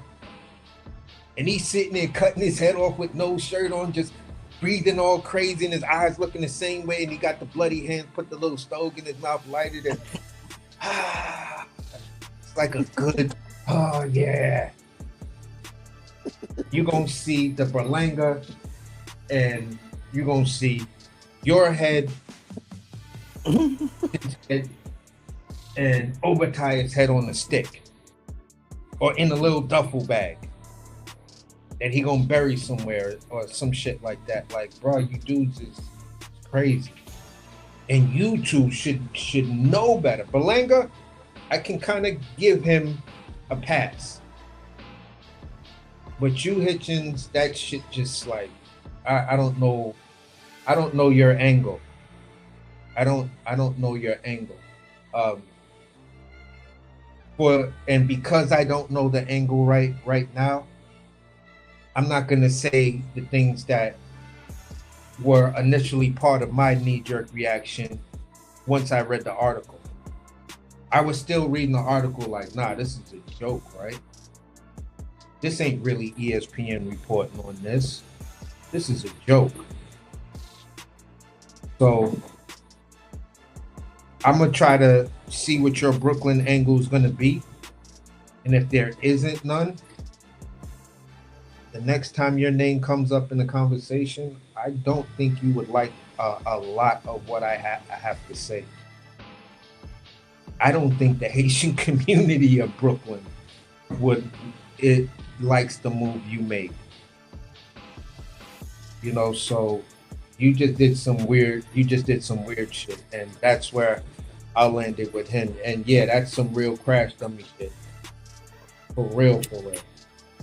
Strap that man up, put the little checkerboard fucking circle thing on him, on his shoulders, on his head, on his chin, on the back of his head, his temple and stuff like that. Put all them sensors and let him crash right into a Zuffa wall. Man, it just baffles me. But these guys, they young, they steering their own careers. I mean, I wouldn't have done it. We just said it's the loyalty test. It's the loyalty test, man. Who going like, man, it don't make no sense. Like you said, the fact that I don't really, Berlanga kind of got off when he went wild, like he won after the Canelo fight. I'm like, dude, they still shit on Jamel today, but they was still praising Berlanga, and then he got his ass mollywop, and then he crying about something being in the gloves. It's like, man, if wrestling was boxing, hold on. Wrestling is boxing now. And these two characters, these two guys, man, I don't know. Because now, what I always ask, if I wanted to be thorough about it, I always ask, when you get a guy over there with Zuffa, then it's like, it's part of you too.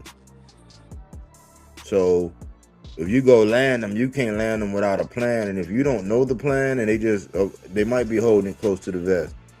But I'm always looking at, okay, what opponent are you going to go over there? So whatever opponent you get, it got to be good enough for us to want to see that shit.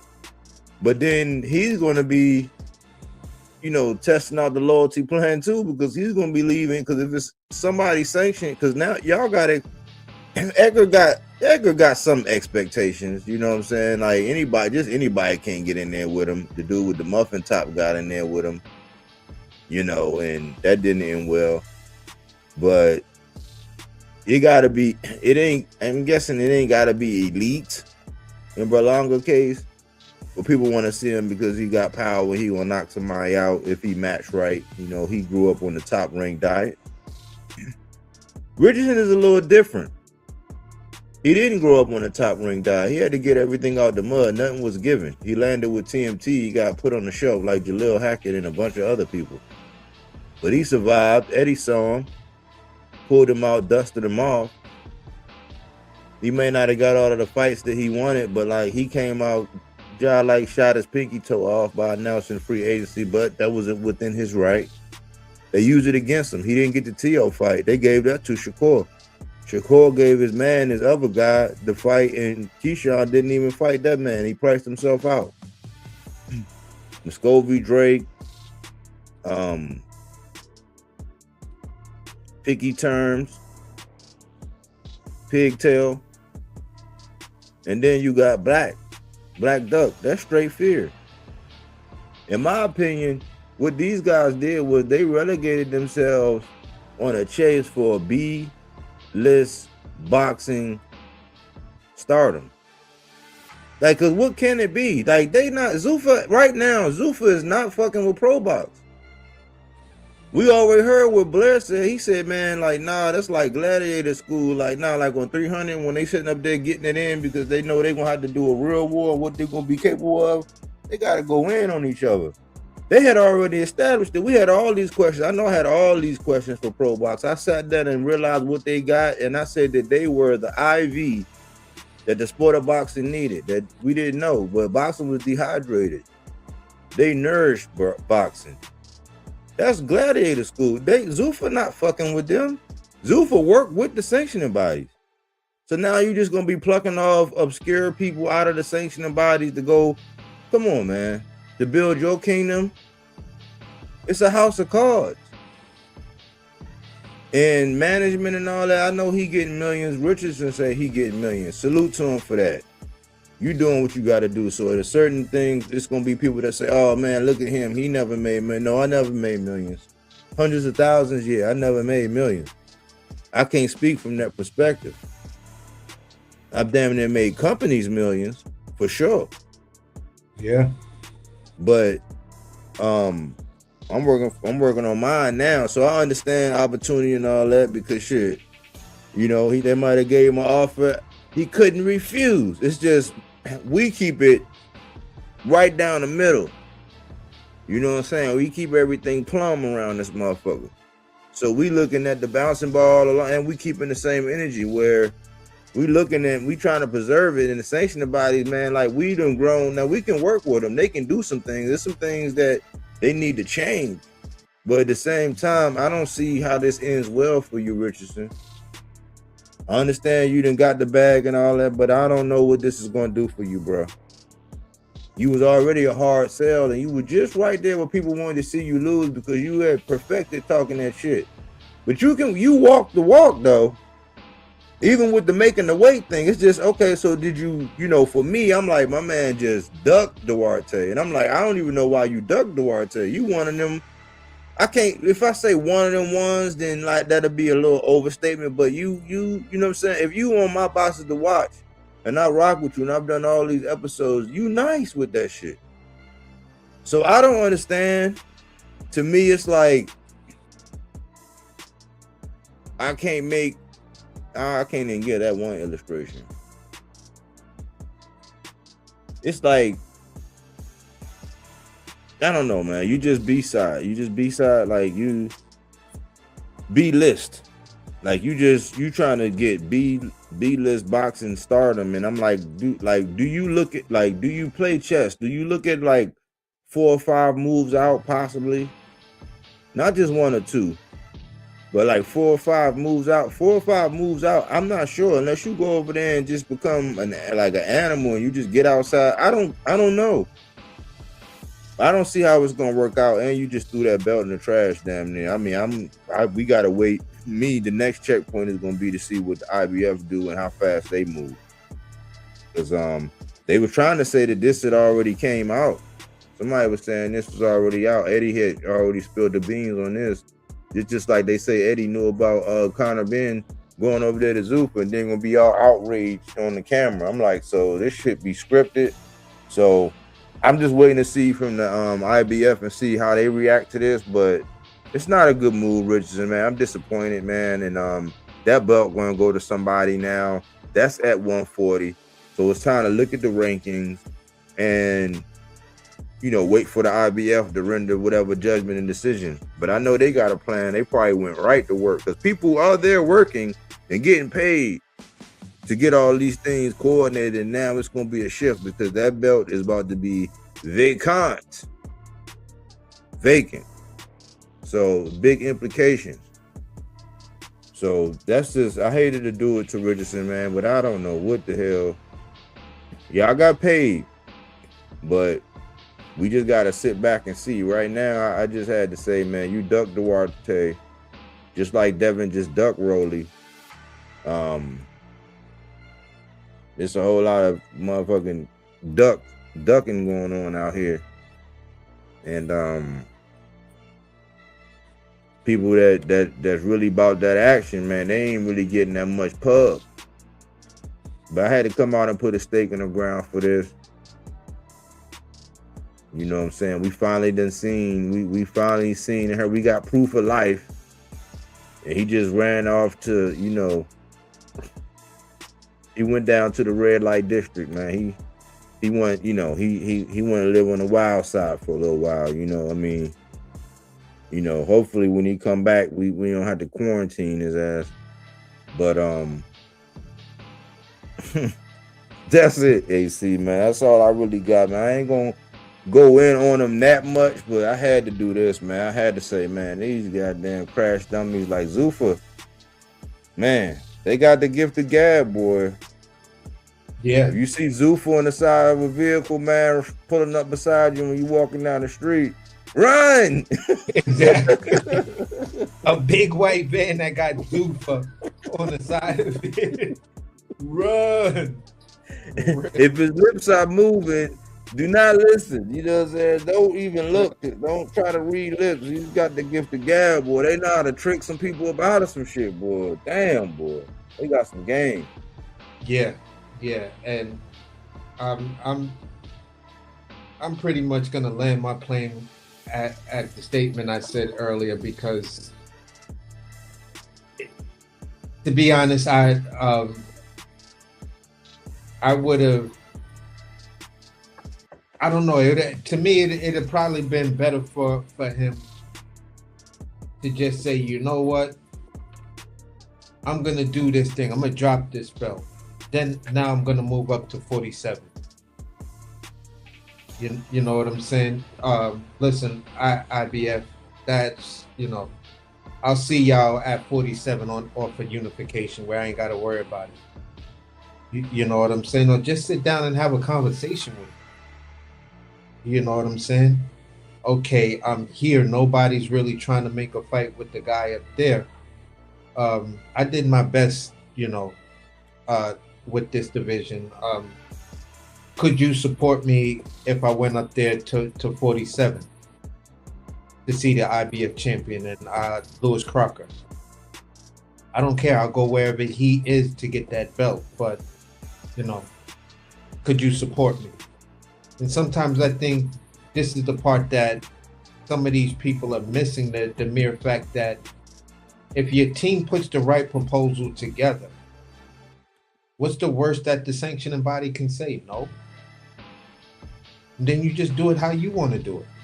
You went to them, you presented yourself as a businessman, you did the right thing, and, you know, they just was like, nah, for whatever their reasons are. And once you petition them, they have a certain amount of time to get back to you.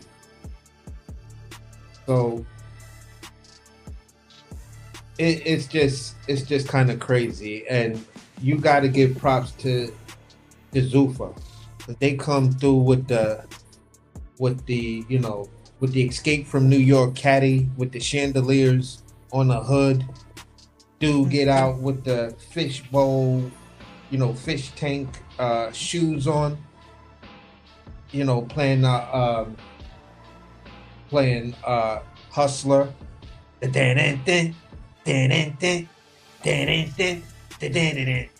know, playing that, and he gets out with the cane and says, "Hey, little foxy boxer, come over here and let daddy talk to you for a minute. Listen, man, you ain't got to be out here with them.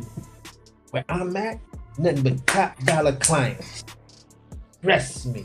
And he'll fold a leg and had them big clunky, you know, fish tank platform shoes right there, kind of leaning over in the side, you know, like Dave Chappelle and Players Ball and shit like that. That's what Zuffa office look like. I'm telling y'all, it's Players Ball, Dave Chappelle style. And they got one dude, Dana White, sitting up there with the pimp hat and the big ass shades with the white fur on and stuff like that. Got black chicks, Chinese chicks, every race of a chick sitting around him. Talking about, "Hey, young brother, You want to be a champion, huh? Well, listen, you ain't got to pay none of them goddamn sanctioning fees over here. You just got to perform for me. And they like, oh yeah? That's all I have to do is perform? And they loving that shit. And you just look at them like, you'd sign your ability to have legacy and greatness because you don't want to deal with sanctioning fees to a certain degree. Nigga, Keith Thurman ratted all you out. He just put it out there in the ethos. Every last one of you big payday motherfuckers did this shit for free at one point. And the biggest thing that made you happy was coming home with that ribbon or that trophy or that medal. There was no fucking paycheck behind it, but you fought your ass off. Now that little bit of paper's involved, now you willing to put your integrity, your quejones on the line. The fuck out of here. Never that. You know what I'm saying? Never that. And that's where I landed, buddy. I just don't see that. I'm gonna go in that space and I'm just gonna cut loose, and I don't want to. I'm just trying to be like, all right, I'm gonna give it a little bit of time. Give some time, goddammit. So I'm just like, let me cut it short. Let me shut it down. Great show, bro. I feel you, man. Solid, man. Solid points, man. Yeah, I know Brooklyn. Y'all got Shoe though. Y'all still got Shoe. Hopefully he don't get Hollywood or do nothing wild. And he is. I think he's is becoming part of the Brat Pack. Slowly but surely. But y'all still got Shoe right now. For right now, Yeah. But yeah, we gotta wait some time. But I appreciate your contributions, bro. Yeah, for sure, man. Great show. Great stake in the ground, man. Happy to be part of this one. Appreciate you, man. Enjoy your evening, man. Yeah, you too, brother. All right.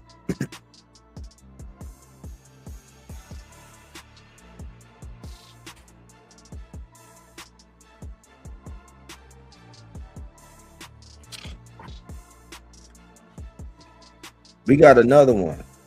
Another good one in the books.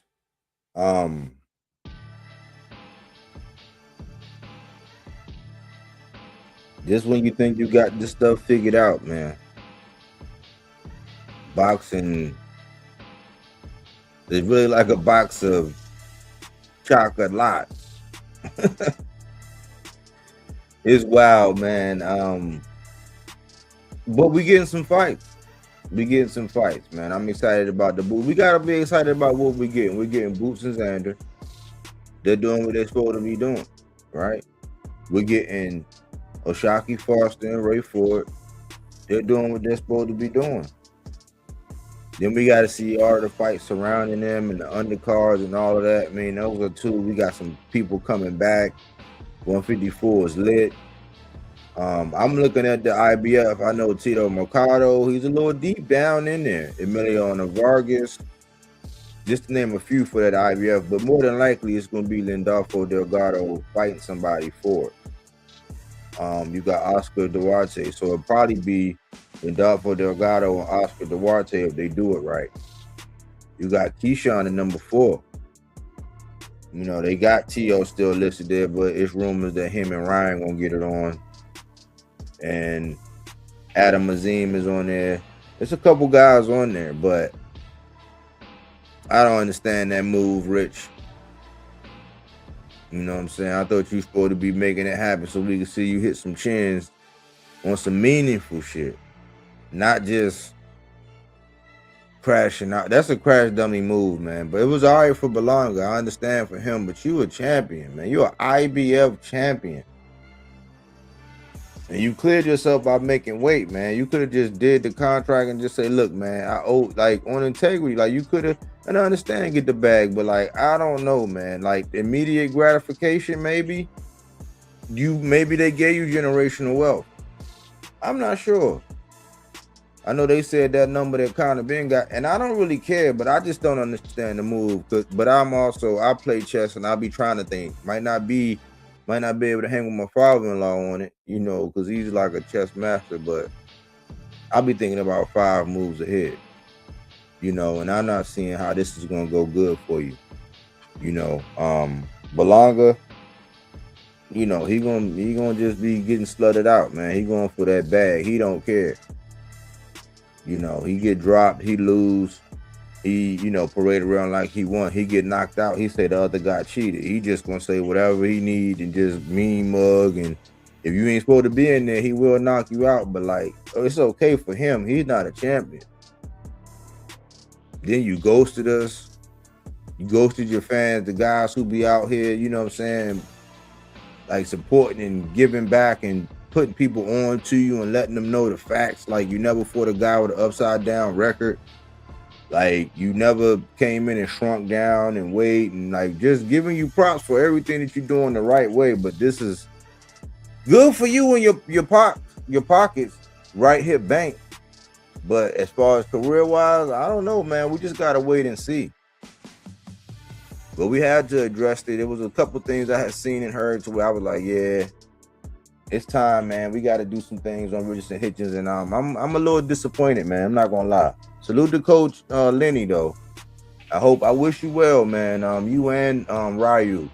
I still like y'all guys. I just don't understand. I mean, for Ryu, maybe, I don't know.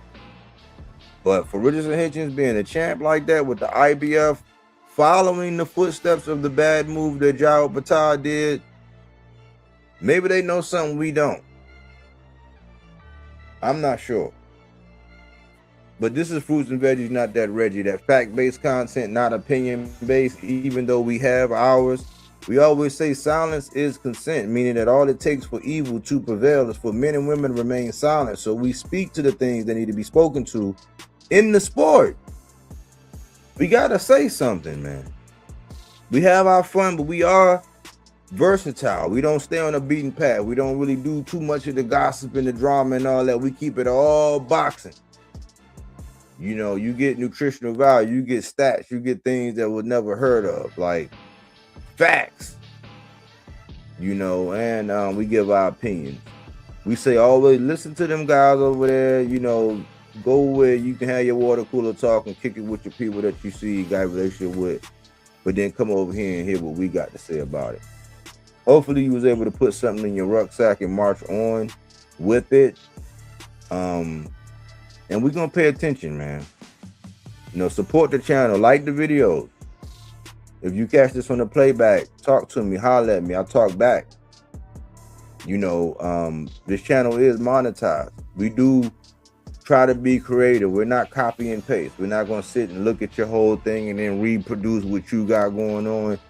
Lines will be blurred when we all talking about the same thing sometimes, but we're not going to take your stuff and then come over here and present it like we the first ones that thought of it. No, we give credit, we cite sources, we'll give links, we drop links.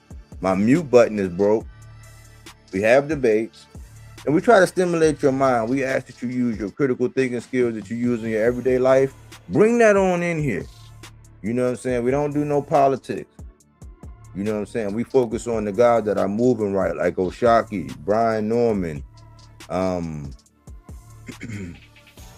the way David Benavidez is moving, the way Xander and Boots, you know what I'm saying, right now at this juncture, what they're doing. Well, that's what we trying to support. Not all the shenanigans. And y'all know I can talk that boxing stuff like all day and all night. Don't be a stranger. Hype the video. If you haven't subscribed, subscribe to the channel. I think we need 6 more subscribers for me to hit my next level. That's it. That's all. Thanks for choosing Bodywork Boxing. But we don't take things for face value. We do that body work. He didn't want to box. He wanted to actually prove that he could punch with you. He was like, what the fuck is this nigga, right? Oh, okay, you want to go to sleep. You tired. Welcome to Bodywork.